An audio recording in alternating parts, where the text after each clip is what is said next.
तो नमस्कार प्रणाम भाई लोगों, नमस्कार सबके छोट भाई दीपक देहाती स्वागत है एक बार फिर से भोजपुरी के स्टार कलाकार में। तो आई आज हम बात करता नहीं भाई लोगन हई जवन गाना आइल बा ना, जब से राजा रंगबाज है खेसरिया के एगो गाना आइल बा रंगबाज और पवनों के गाना आइल बा रंगबाज राजा।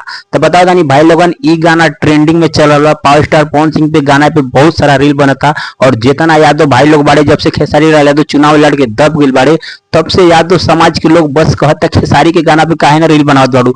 कोनो यादव लड़की भाई अगर पावर स्टार पवन सिंह गाना पे रील बना दिलस तो यादव लोगों ने कमेंट भर भर के आवेला कि अरे पावर स्टार पवन सिंह गाना पे रील कैसे बना दिलस, एक ही रील बनावे के चाहे बिल्कुल खेसारी लाल के गाना पे। बता नहीं भाई लोगन कलाकार केहू के खरीदल ना होला, कोनो जात बिरादर के ना होला, लेकिन बता दें कि पावर स्टार पवन सिंह के जौन गाना आइल बा ई खेसारी लाल यादव गाना चोरी करके गइले बड़े। बता नहीं भाई लोगन, हाँ ये गाना चोरी करके गइले बड़े खेसारी लाल यादव और उनका ऊपर बहुत ही बड़ा आरोप लग गिल बा।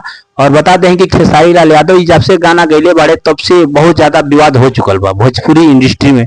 बताएं कि ये गाना भाई लोगन की बहुत पहले पावर स्टार पवन सिंह तैयारी करके रहे और समय होके से पहले खेसारी लाल यादव वही गाना के निकाल दिले भाई। राजा रंगबाज पावर स्टार पवन सिंह गाना रहे और रंगबाज गाना खेसारी लाल यादव के रहे और ये गाना भाई लोगन चोरी के बहुत ही गंभीर आरोप में पकड़ा गिल बाड़े खेसारी लाल यादव और उनका के बहुत सारे लोग धमकी देत बा मारे के, जान से मारे के। बता दें भाई लोगन खेसारी लाल यादव कहत बाड़े कि गानवा चोरैला से कोई हिट थोड़े हो जाए। बताओ तनी भाई लोग ओकरा खातिर नाचे के पड़ेला, ओकरा खातिर फिर गावे के पड़ेला, जान जोड़ लगा ओकरा खातिर पैसा लगे पड़ेला। हाँ भाई लोग बता दे कि खेसारी लाल हुए हमें जौन कहले रहे कि आरोपी के रेप करे वाला के और मर्डर करे वाला के सजा ना मिले चाहिए, कैसे ओकरो परिवार होला।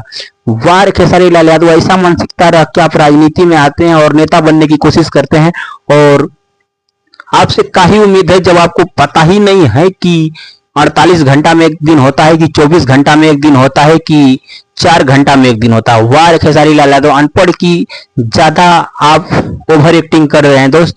और बता दें कि खेसारी लाल यादव बिल्कुल ही एक गंवार जैसे हरकत कर रहे हैं और इनको राजनीति में आना बिल्कुल ही नहीं चाहिए। जब से हारे हैं तब से इनका दिमाग सटक गया है, बस यही चाहते हैं विवाद हो जाए और मैं विवाद में वायरल हो जाऊं और मेरा गाना बजने लगे। तो आशा ना उम्मीद करता हूं दोस्त कि आप सबको मेरी वीडियो बहुत पसंद आई होगी। अगर पसंद आई होगी तो लाइक करना, कमेंट करना, शेयर करना और बताना मेरी वीडियो कैसी लगी। धन्यवाद दोस्त। जय उत्तर प्रदेश, जय जय बिहार।